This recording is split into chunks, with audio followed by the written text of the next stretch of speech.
Do you yearn for travel that involves outdoor adventure and learning? I do. I also have a passion for all things farming and agriculture. I've traveled to exotic jungles to learn about growing chocolate.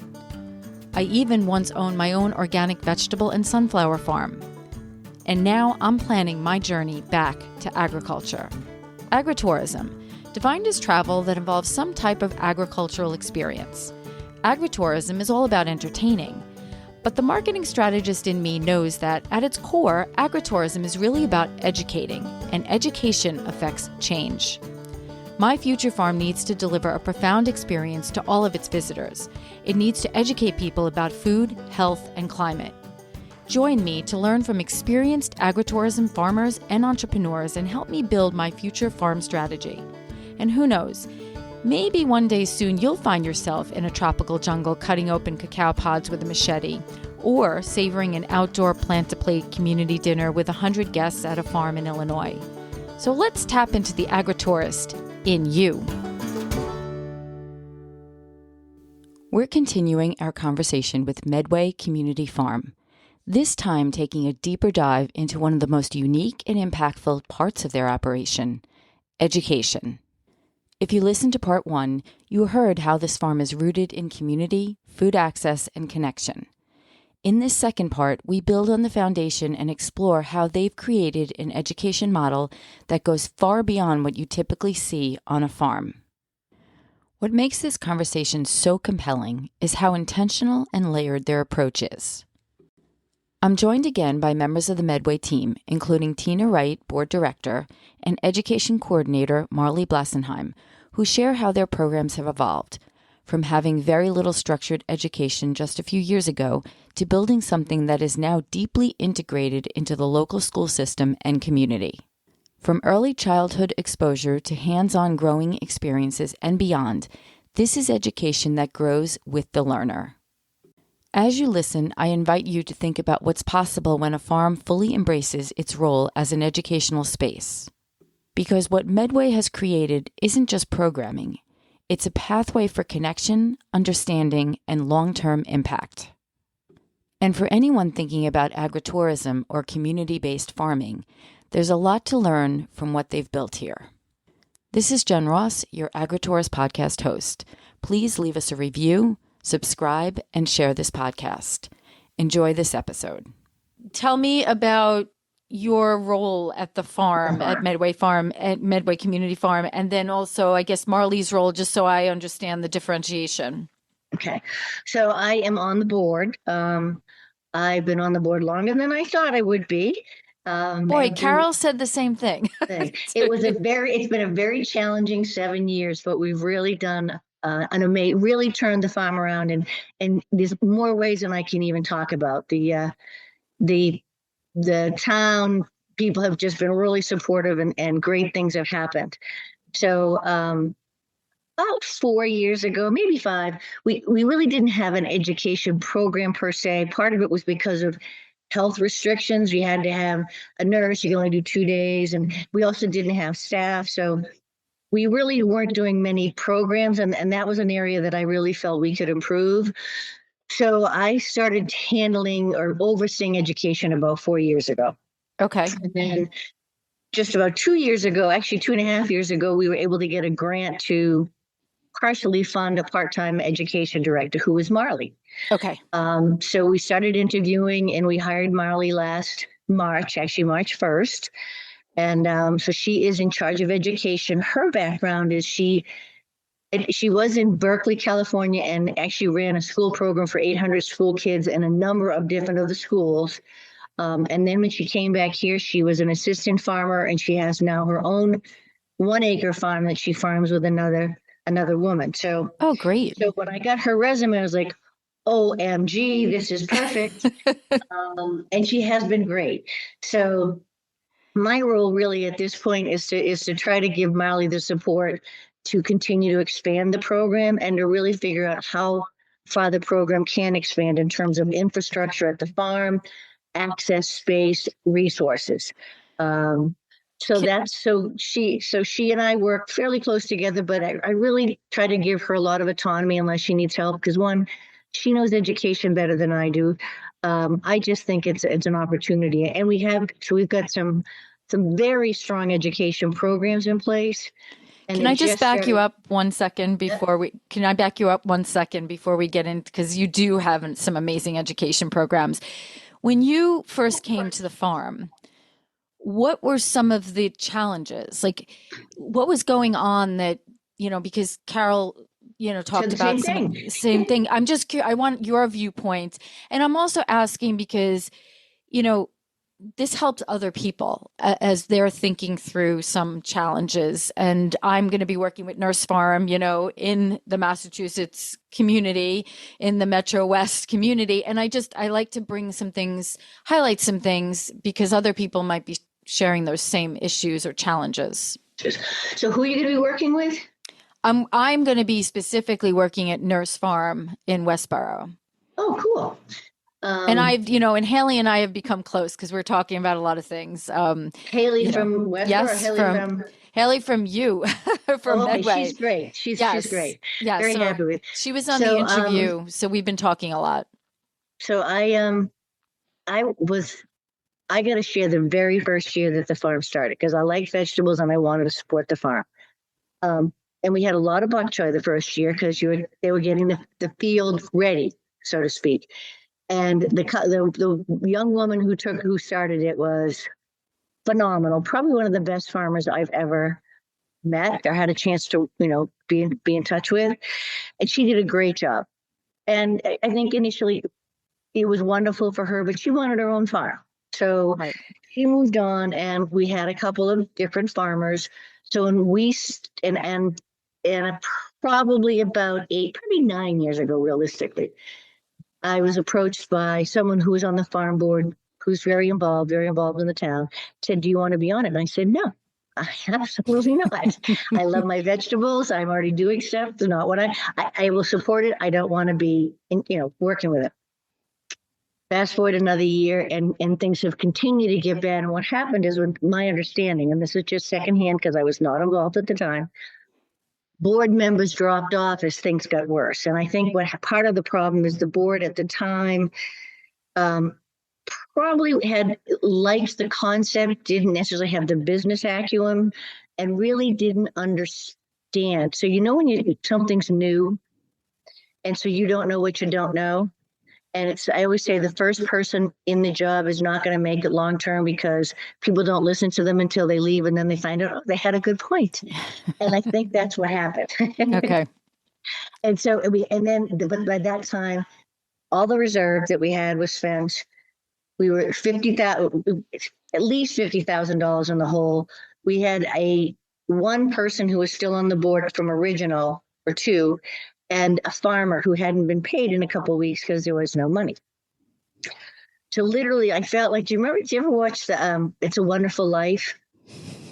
And I felt like we were taking the Mama Bear and Papa Bear dollar, and that's what we did for the first year. And Carol Collard was phenomenal getting grants just in terms of infrastructure issues. The farmer that was there probably knows farming, but really wasn't that interest, probably not a community farm. That's the best way. Again, he's now got his own farm in Vermont. And the place was a mess. Just tools everywhere. Nothing was maintained. I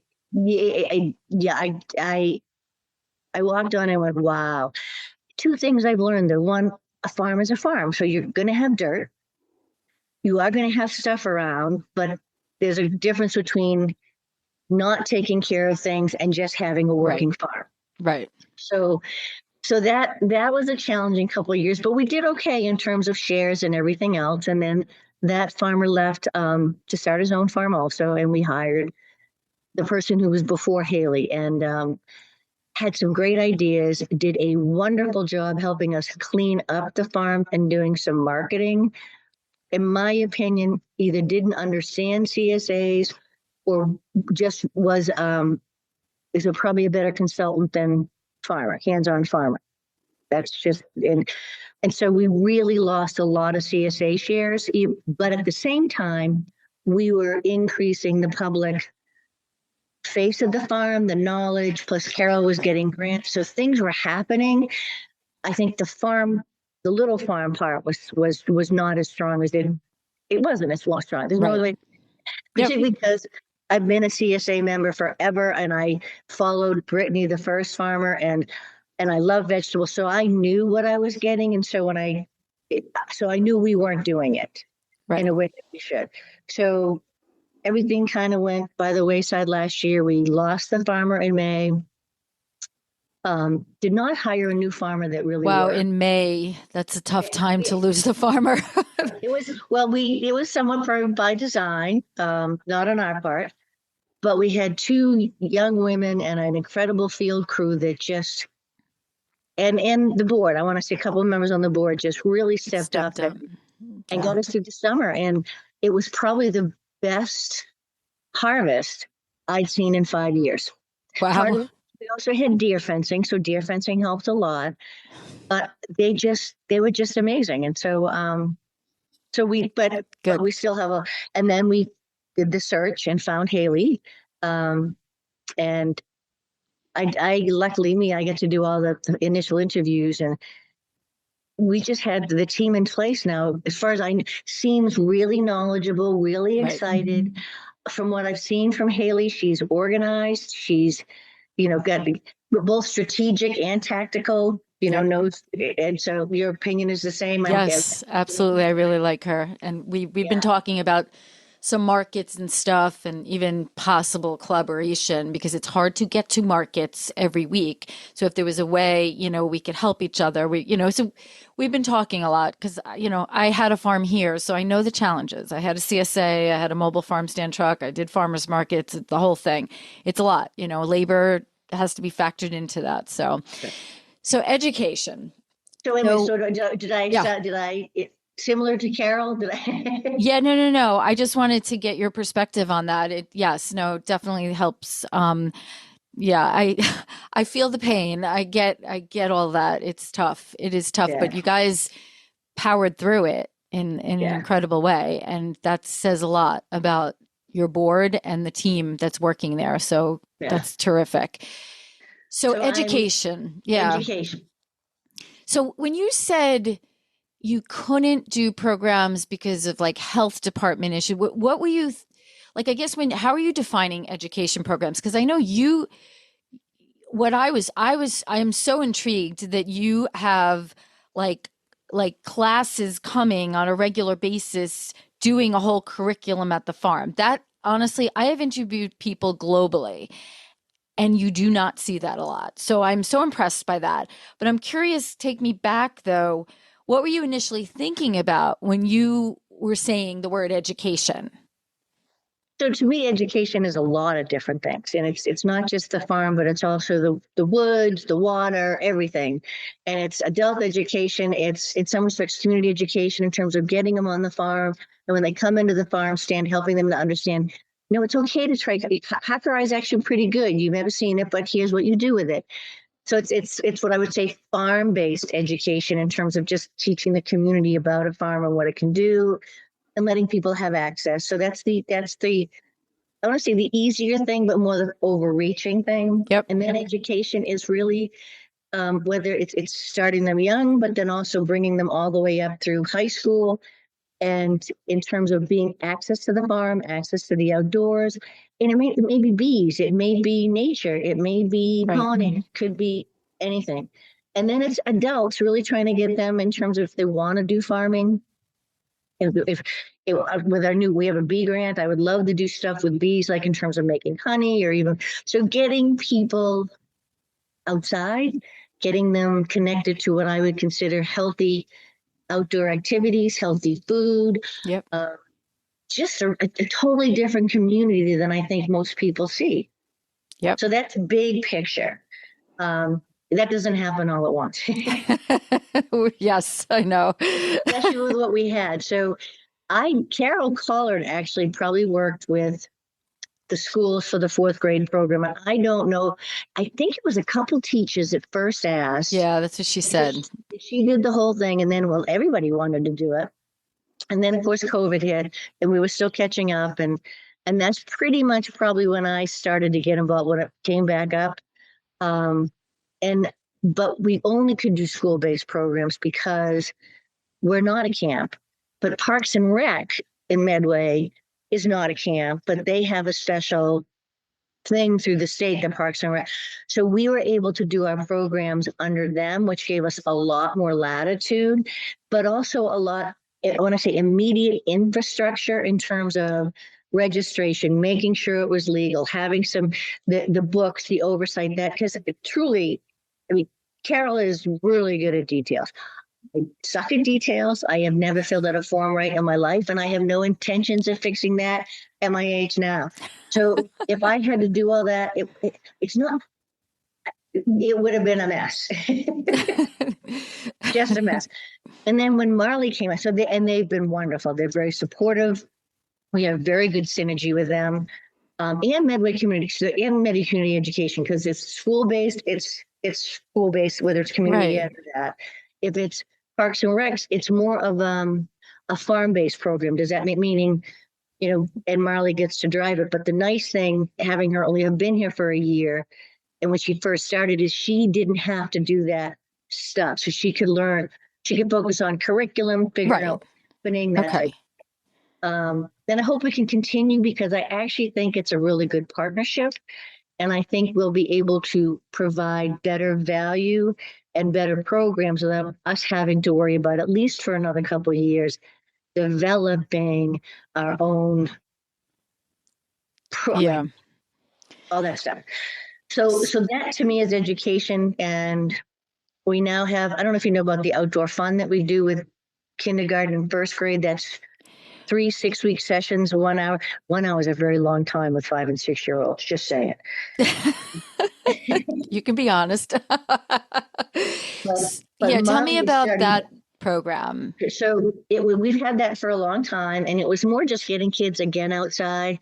Not as much farm-based, but we would focus on, okay, let's identify trees and what kind of birds do you see and what do you see in the winter? We had them go sledding. So it was really that's cool. Run outside and play, but also sometimes trying to teach them what I say basics is if I could get them, this is a robin and this is, that. So they're aware of it. Absolutely. We haven't had second, third, and fourth, which is the next level of school. I have a quick question. So on that kindergarten, first grade program, so what happens? They come by bus? Like what's the physical? Go to the school. You go to the school. Okay. So it's a 1 hour after school program. There are other schools have programs happening at the same time. We cut off registration at 14. If there was one person waiting, we would allow it. But we found that really over 15 for 2 people, depending on the synergy of the kids. Some kids, it's wonderful. Other kids, it's like you have 15 separate classes. Yeah, no, I know. So you're going to the school, and how is that program funded? Is that a grant, or is that just? That's Medway Community. It's through Medway Community Ed. The parents sign up and they pay for the 6-week program. Got it. Okay. We'll usually do one scholarship. It's hard to do more than that because we're not making a lot of money and we have expenses. Right. Okay. So the school, they come back, the school, any kid who's doing an after school, any child, I should say, going to an after school program will go. So any child that comes to the program, they go to the cafeteria first and they get a snack or whatever they do. And then after everybody's, I don't want to say settled down, but kind of all in a group. Yep. Then we will collect our kids.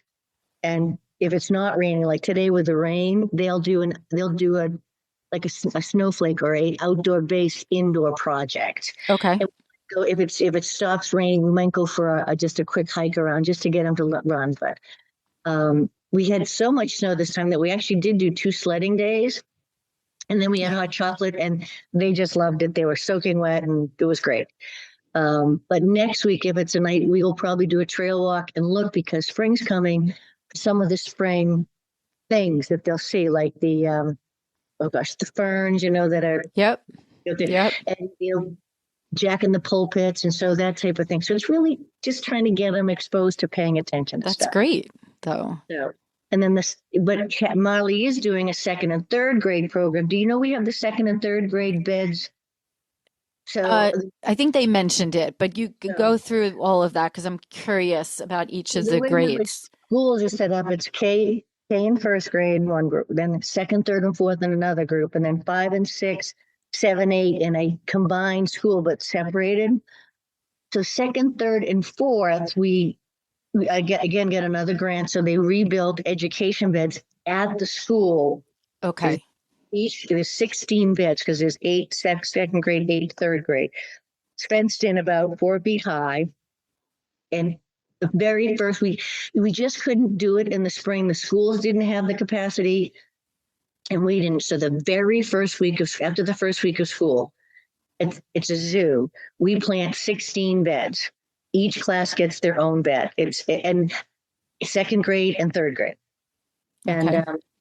and what's really neat because I've had the first graders, some of them, they're still first graders that first week of school. They water, they weed, they take. We just make sure they're covered if they need to be, and then we harvest in November. Each class harvests their own bed. Wow. That's great. And by this, it's just amazing to see the growth in the second graders in that 10-week period, which is and it's awesome. The kids love it. The parents come by the and again, I'm going to see Carol and I did it the first year.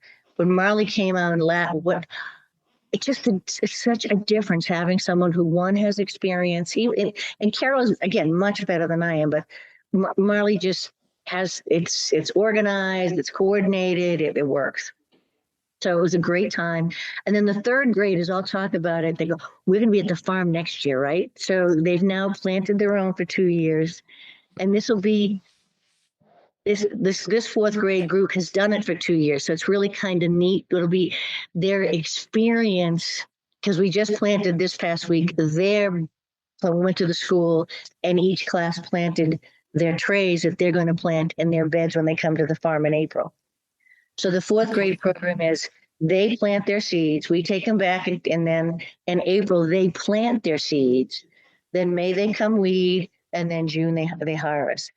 But they also do trail walks, they do bird sighting, we do bees, soil testing. So the whole program for the fourth grade is a much more iterative. I'm thinking words iterative. It's just great.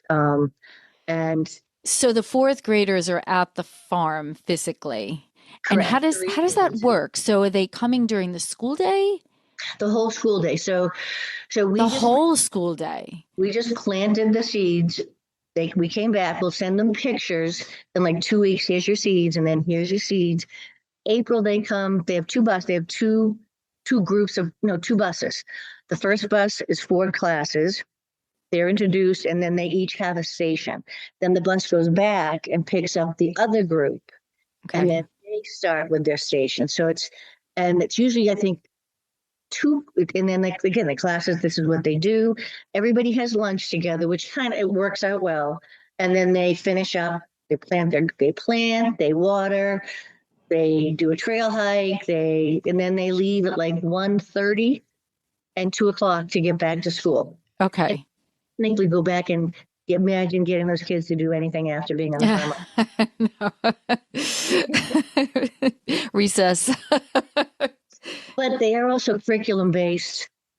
What we're doing, so I think it ties into not only their science. We also try to do Yes. math that they have to figure out. Yep. I mean, there's a lot that you can tie in. So they come in April again, and then what happens from there? So we'll keep if it needs to. We're hoping to get parents or teach classes to adopt a week so they can water Okay. because it also keeps them more involved if they see Yeah, definitely. it. And then in May they come and they weed and they tend them and they look at them. Another full day. Another full day. Another full Yeah. day. Okay. And then again we water. And then in June they come and that day is a zoo because they're harvesting. So we get 2 classes harvesting at once.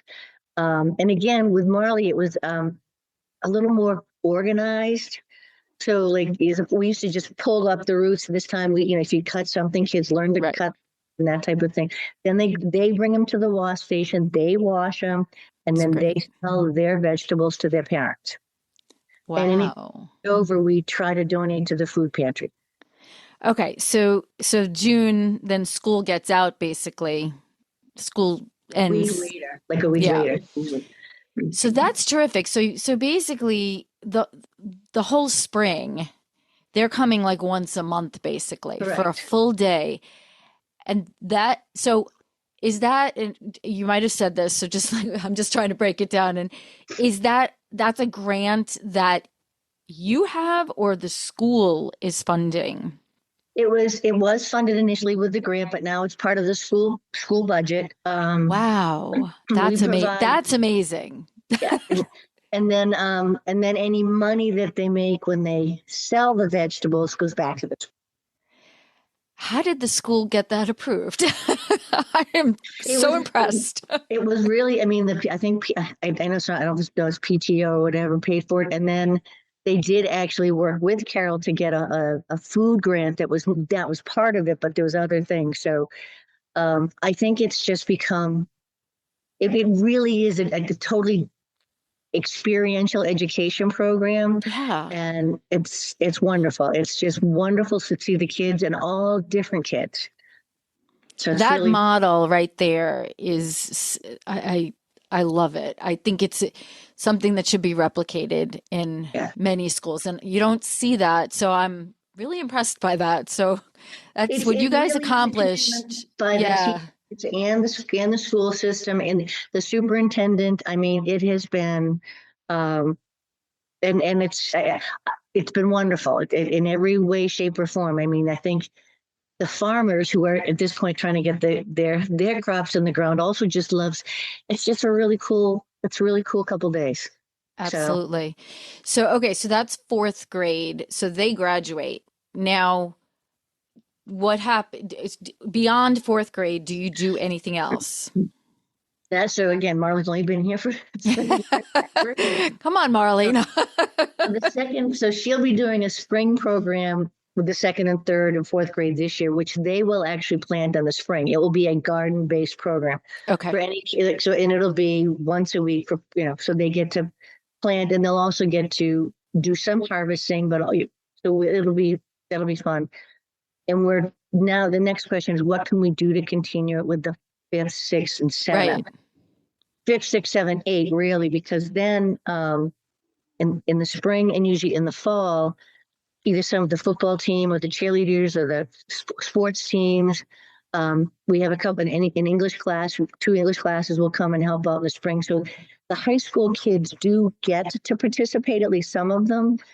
And Marlee also did STEM. Are you familiar with they do a STEM program? Yes. Yes. So she focused on soil, but really got to spend some time with the eco team there. So we're hoping as we continue to Yeah. develop programs to tie into for those that are interested to give them an outlet. And we actually this year had an intern. He came for 2 sessions, like a couple times a week, and was great in terms of working with the farm, learning the finances. He's been helping with the seedlings. We would have been working on the trail today, except for the rain. So those programs will also, our goal will really be to go from kindergarten all the way, to adult. Yep. It's really just where do you go next and what do you Yeah. introduce? Absolutely. I think it's phenomenal. Although Um, we are going to do a bee club this spring. So we're hoping to get some of what I would say the tweeners, some of the older kids, say 10 to 14 that would like to yeah. be doing something like that. So we'll see how that goes. But it's new, so we don't know yet. That's okay. But that's part of it. It's part of the whole journey and evolution of Yeah. learning and figuring out what works and what doesn't work and where, what can be funded in different unique ways. But like I said, what the model, that you've set up, especially, the build up, you're building excitement as they're young, at the school, and just, from kindergarten all the way through third grade. And then you get them at the farm and then you have this program for a few months from start to finish. You can't, wow. Yeah, these kids don't realize even the value. How have the parents been? Like, are they excited about when the kids are engaging in the They farm? just they really do they're very supportive, and I think they really enjoy, especially when the kids get to do the harvesting, and they're watching. This is what they did. Right. So they've been very supportive. And then we also have a summer program, Fun on the Farm, which is really 6 to 10.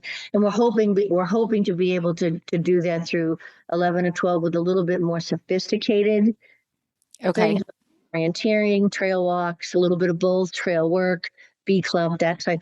But that the kids that have done it will say, "Oh, I'm coming to Fun on the Farm." And again, we did keep the education beds going through the summer when you harvest and then replanted.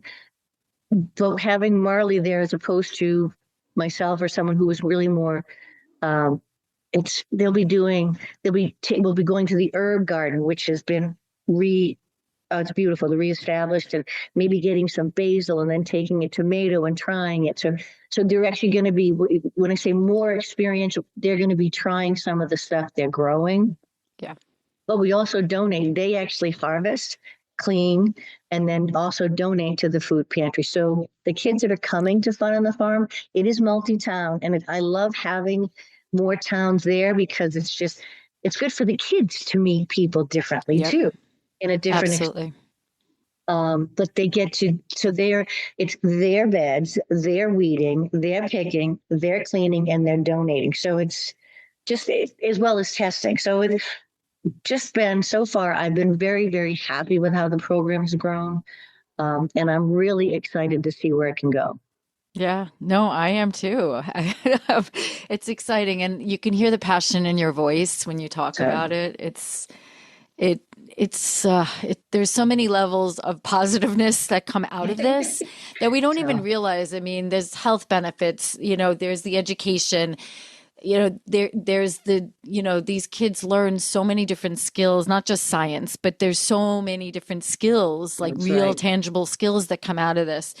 And I just think, and you're building community. I mean, and connecting and all that. So, uh, kudos to everyone, to your team. I'm excited to meet you guys in person. I told Haley, I was like, I'm definitely, when I'm up there, going to come visit before the season gets too crazy by us. But I just would love to meet everyone in person and see some things in action. So, is there anything any recommendations you would give someone who's trying to build an education program at their farm? Like, where would you tell them to start? Is there anyone they should reach out to engage with?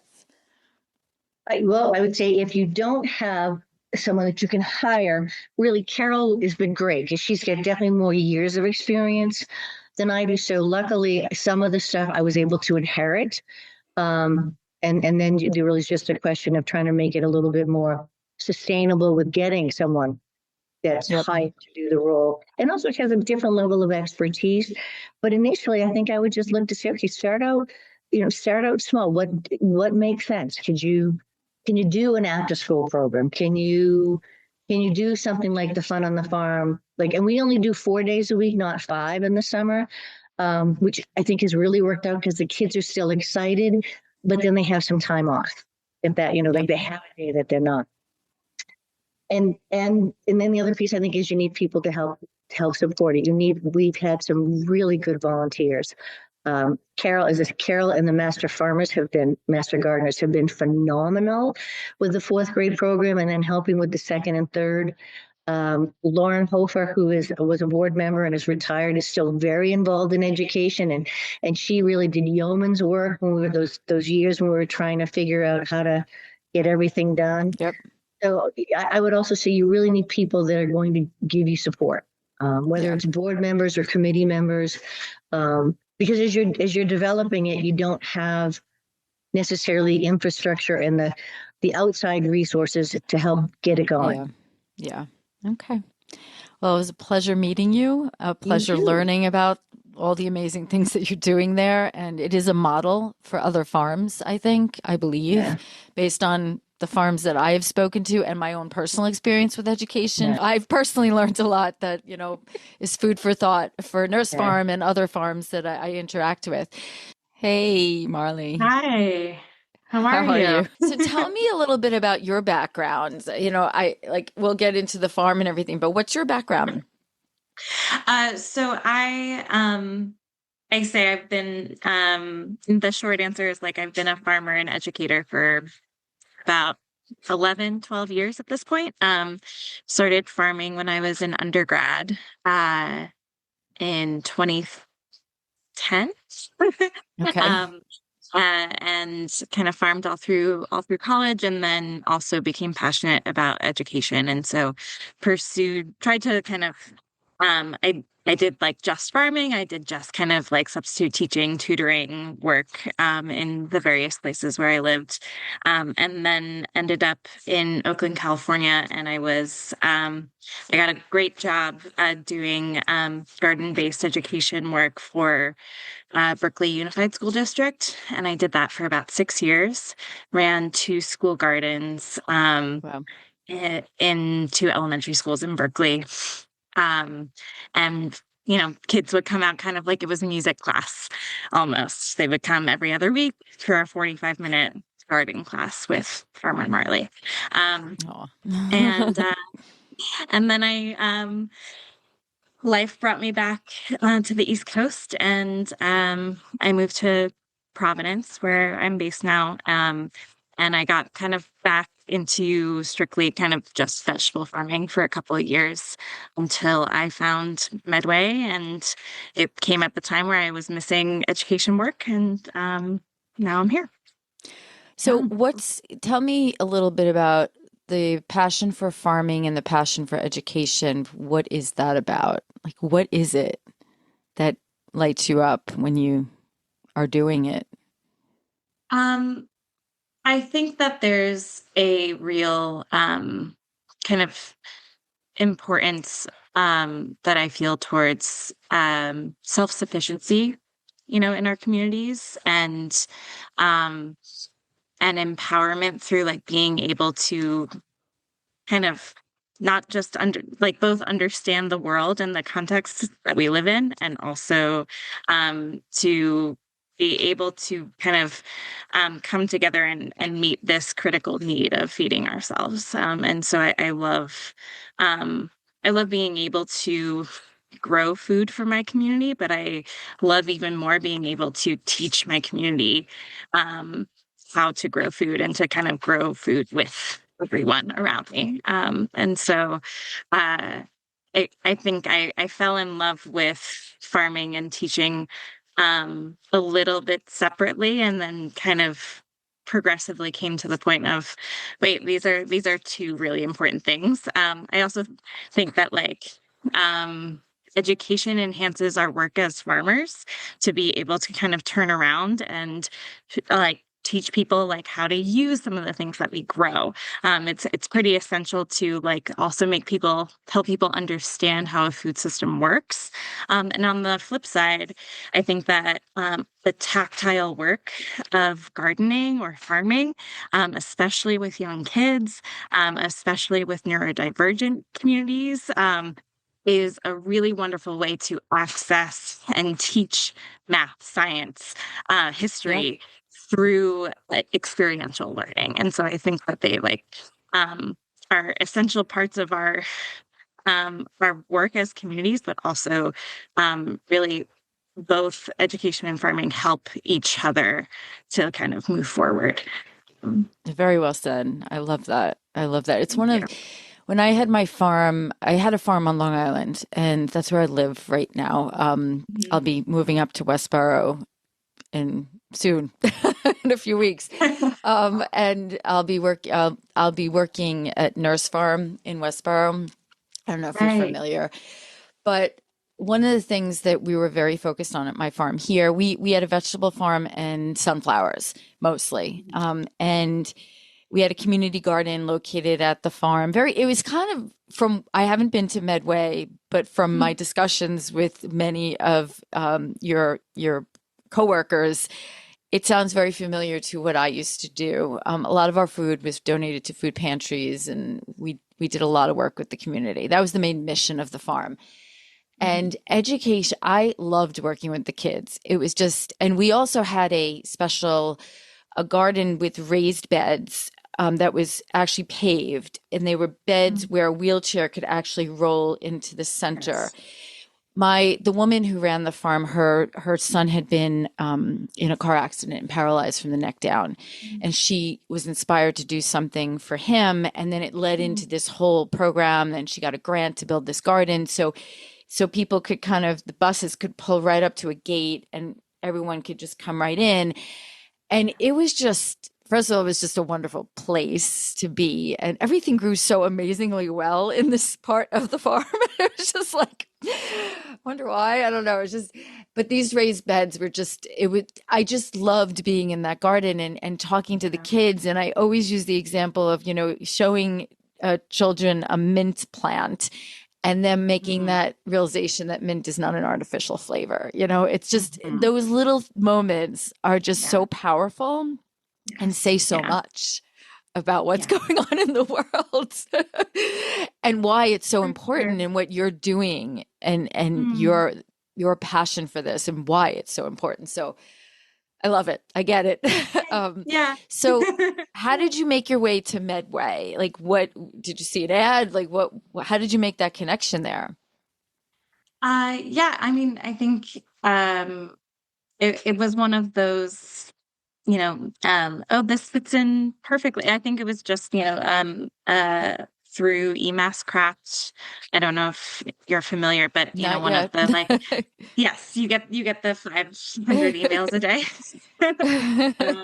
But one of those was just a job posting. At the time, I was finishing up my second season, kind of full time, helping to manage a small 1 acre no-till vegetable farm where I still work. It's called Hocus Pocus Farm down in Seekonk, Mass. Okay. I split my time between the two, and I, so much of my heart and soul is with that farm, but I just wasn't financially making things work, and I was really missing the educational piece Yep. that I used to do, but I didn't want to say goodbye to Right. it fully, and the beautiful kind of like synergy of an organization reaching out that was also just kind of growing and only needed a part-time person. Just kind of that was the thing that clicked initially for me, is Yeah. like, oh, I can do this work that I've been wanting to do, and still split my time between my shared passions.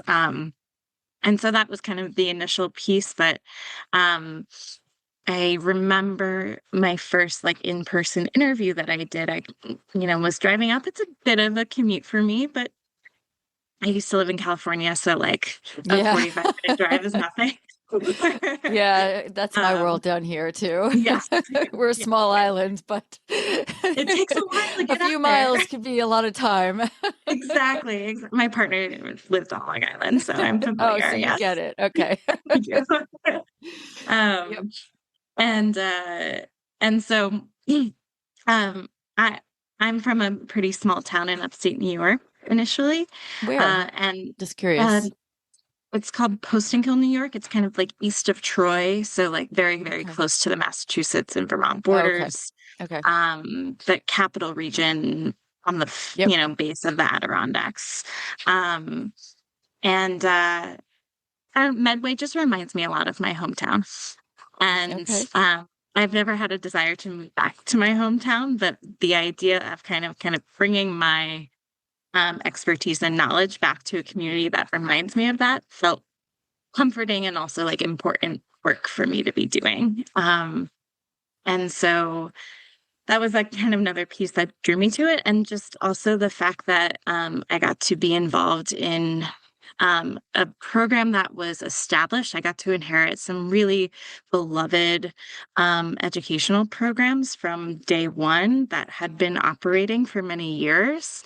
But also to be able to kind of step into a role where, you know, I was just told, like, bring what you know, and Right. whatever you want to do, whatever you think of, like, go for it. That's a really special opportunity to have, and I'm really grateful to be able to kind of just be making my own decisions about like Yep. what programming I want to see, um, and uh, and experimenting, and then also being able to kind of hold on to the well-established programs that already existed and Yeah. just able to tweak and bring, you know, a little bit more organization and expertise into those. Yeah, I mean, obviously you worked in California, so they might be doing more, but I've interviewed a lot of people across the world actually, and I have to say Medway's education programs and how they're integrated into the school district is pretty impressive. It I is. haven't It is. come across that. People Yes. do field trips. Hmm. There's like I go in and do a gardening class at a local school that they call me every year and I work with the kindergartners and we plant and etc. But I've never seen such a great like their program is set up in such a step-by-step way where the education is building over the years that these kids are in school and how wonderful is Yeah, that? I it mean, really that is. must have, I was that one of the things that I'm sure that attracted you because your Yes. mind was probably like, wow, like, and all the things you can then build on that. Absolutely. And I think coming from a place where, you know, I knew that wouldn't find necessarily the same kind of programming that I was running in Berkeley. You know, in Yeah. Berkeley you can grow kale in January and it's Yes, a little bit exactly. different. Yes. Um, but I think that yes, and to your point, like, a lot of programs are, maybe a class gets a single one-off field trip, to a farm, and that's kind of that, and you Yeah. rotate through those. But yeah, I think that the fact that, um we're able to offer so much and also in my first year I got to see that continuity play out, and I'm getting to know some of these kids and the families that start off with after school programs in K1, um, and then get to do, a kind of lighter version of growing their own gardens in second and third grade to these fourth grade field trips. But then I also see a lot of these kids back for the summer program, Right. um, and and for events. And I think that having us as a resource throughout, and it just makes me excited for like what we can do further on into middle school, high school, with adult classes. I just made the connection this week that in one of my first like adult classes that I did a couple months ago, one of the folks there is the parent of one of my kindergarten students in an Yeah. after school program. And so I think that being able to bridge like many grade levels, but also generations of folks who are, just the more we show up for all of these learners, the more continuity there is, and the more excitement there is around local food, and that's really special. And I get to kind of have kids who come to my summer program who are like, "Oh yeah, I got a transplant. I know how to do all of these things," and we can dive in deeper and deeper and deeper, and that's so special for me. It is, I'm sure. Went through a lot of the programs at each of the grade levels. Yes. I mean, what have you brought to like what have you introduced and or what is your vision? Like I know probably your vision is huge, but like what are some of the things that you want to bring into this? I really do think what you're doing there and what the team has done there is a model for other farms Mhm. who may want to think about doing something like this. I can say Nurse Farm doesn't really, we don't have an education. They don't have somebody like you. They don't have, a template. They're not integrated in. We do field trips, we Yeah. do some camps, but there's no model. So when I look at it, I'm like, wow, what Medway is doing and has done is a great model for other farms. So Mhm. what is your vision for where you want to take this and some of the things that you've implemented since you've gotten there? Yeah, I mean, I'll start with some of the new programming for this year. I I really wanted to start this year reaching some more like adult courses. Yep. Um, both like selfishly for me, it's nice to have kind of a mix of students that I work with and kind of Yep. have a break from the young ones and get to kind of go in and like nerd out a little bit more with some people who Yep. can take that.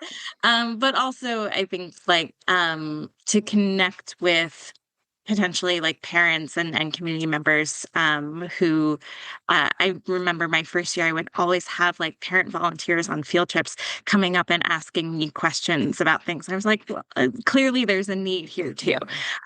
And so I have a kind of 4 seasons gardening workshop that I'm running this year. So we did a winter session in the farmhouse on all about kind of planning for the growing season. And then we'll do a follow-up in the spring, summer, and fall. And trying to get some continuity of folks, but also make it something interesting that if somebody's really curious about how to get a garden going in the spring, they can just show up there, or if they need tips on what to do with a copious amount of tomatoes in August, we can have a follow-up there. So that's one thing that I'm doing this year that I'm really excited about. And then last year we made some great connections with some beekeepers, particularly from the Norfolk community or Norfolk County Beekeeper Association. One in particular, his name is Ed Rock. He also has an education background, and we just kind of connected and are building some new beekeeping programming directed at kind of the middle age range of kids. So like middle school ages like 10 to 14 or so. And so we'll be having a bee club at the farm. We got a grant through Whole Kids Foundation Great. to get some new educational hives in there. So I'm very excited about that. And I kind of beyond that have just been like seeing using kind of the growing space that I have available to me now as my limiting factor for now. And so we have some raised beds at the local elementary school that are unused in the spring. So we'll be using those for a spring after school program for still the kind of grades 2 through 4 who get a lot of education programming from us through school programs. But the time spent working in the raised beds is a little bit limited. And so this is for the kids who are really passionate about it, who really want an extra hour a week to get their hands dirty. And from there, my hope is that as infrastructure grows and our reach grows a little bit, I would really love to kind of get into more cooking classes and more. That's great. So we've grown all of this. What do we do with it? What do we like to eat? There's nothing more powerful than connecting with people around food and their food histories. And so I'm really hoping that we can kind of work with the areas that like have kitchens for us to use, but also kind of get creative with just, having the time to like make a simple salad at the end of a program, just as a kind of celebratory, meal that we do with our students who are coming through. I've also been sponsoring a high school intern this year, who's been coming a few hours a week, kind of just like diving into whatever work needs to get done on the farm. And that connection with the high school is making me hopeful about kind of touching and reaching some of those older grades. It's a little bit trickier to kind of fit into the middle school, high school schedule. So I think it's going to take a little bit longer. But like the more just like small connections that can be made to really bring out and get some high schoolers excited about again, Yeah. having some experiential learning time, getting to work with their Yeah. hands, maybe even, becoming passionate enough about this work that they want to work for us over the summer, or Exactly. Yeah. so, um, and then really just kind of giving them an honest, but like, you know, uh, um, like hopeful picture of what the possibilities of working in the food system could be for them. Yep. So those are kind Yeah. of the things where my mind is going. Um, That's great. and yeah, I just like training young farmers, whatever age they're coming to us with whatever skill levels they have. So I have a question. So when I'm looking at Nurse Farm and I'm thinking about education for the future, I have a lot of other things to think about this season, but it's, I do have classes coming. I have, small things, but obviously Mhm. education from my background is something I would love to bring in Yeah. as a more focus.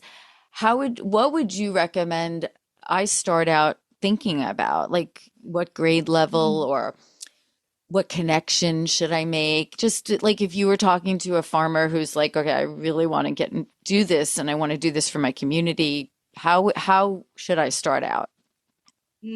That's a great question. Um, I think that the way a lot of these programs start and build success is by finding one passionate, dedicated teacher in the school system or principal, You're right.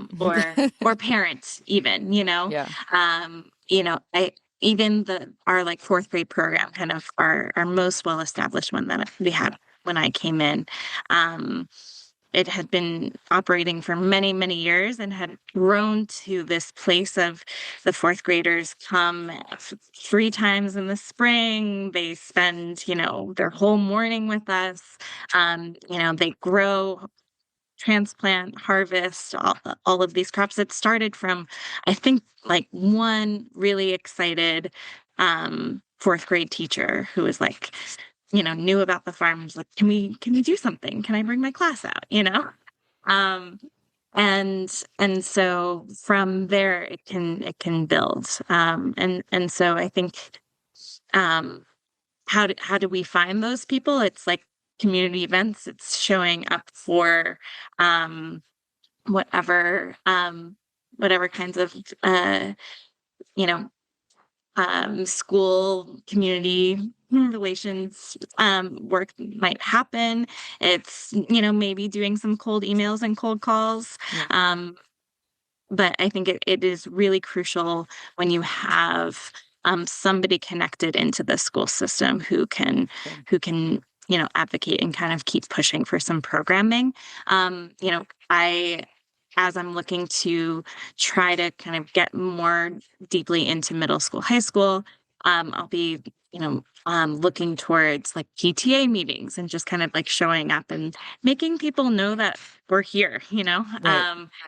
Saying yes to community events. We'll be doing a read aloud at the local library soon. And there are always people who are excited to kind of Yep. start to make something happen. Um, a lot of the school gardens in the Berkeley Unified School District, like eventually they became, an instituted part, the school Yeah. district's curriculum, and there's a school garden everywhere. But most of those gardens were started by parent volunteers. Uh, and Yeah. so just like, as somebody who had a little bit of time and, was able to say, like, I would love for my kids to have a garden here, and just started showing up and volunteering. Yeah. And so you kind of latch on to those stakeholders and those Yep. those people, and you kind of build on from there. Um, but I think that there are some simple ways to get connected and get going. Like, um, that doesn't even require a ton of space initially. Just showing up for a career day and saying, "Hi, I'm here. This is what we do. We're right down the road if you ever want to come visit." Or, offering to come in and do a quick 30-minute lesson on, let's see if a seed can grow in a wet paper towel in a plastic bag.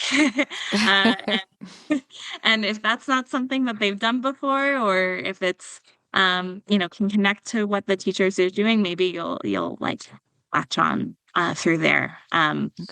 But I think, yeah, I don't think that this program would be where it is if we hadn't initially had some of those like really excited, dedicated teachers, parents who Yep. made it happen. And you guys recognizing that and acting on it. Yeah, and keep staying consistent once you see that spark and that energy, and just like, okay, well, here's what we can do this month, Exactly. Yes. So that it was, yeah. So no, this has been great, and I'm excited to hear. First of all, I'm excited to meet everyone, because when I get up there, I do want to get over to the farm, because you guys sound like a great group. I'd love to see the farm. I want to see some things in action, and I'm excited to see how the program evolves. And like I said, I think the team there, I don't know sometimes if you realize like what you probably do, because you've come from that environment out in California, where you see what it could be, and then you come out east and there's pieces of it here and there, but like Medway is pretty impressive what they've done over the years. So I think you have you're developing programs that are going to be models for other places. So yes, I hope so. And yeah, I mean, it's like I'm like 1 year in, but I love the idea of and thank you for saying that, being able to kind of you know, we always say like, think globally, act locally, right? And it's hard to get out of the silo of the like intricacies of what we're doing, but I do hope that eventually for other kind of garden farm educators coming up, that Medway can be one of those sources. Like, I have a couple of my sources that I'm like, okay, what's edible schoolyard teaching about in the spring? What's Life Lab doing? Some, really great resources that not everybody has to kind of reinvent the same curriculum or the same kind of programming, and having a public facing kind of model for folks to look to is another, I think, really great goal to work towards for us. Yep. Well, I'll be checking in with you even through the podcast. We'll see how this is evolving, because I think it's what you're involved in is great. So I'm excited for you and for the team. I'm excited for you as well. I hope that your move goes well, and Thank that you can get settled north. And I mean, yes, I know. I just moved in September, and that was just like a mile down the street, and that was stressful. So I understand. It's all good though. Change is good. Yes. So they say. Yes, it is. You at least learn something from it. Yeah, exactly. Likewise. I'll definitely be in touch. Thank you so much. All right, Marlee. Thank you for your great questions. Yeah. All right, take care. Bye-bye. I hope our AgriTourist podcast prompts you to think more about where your food comes from, whether it be your vegetables, fruits, meats, and even those sweet treats. Don't forget to subscribe and share this podcast with someone you think may truly benefit from or be inspired by it. Visit us at agra-tourist.com. Until next time.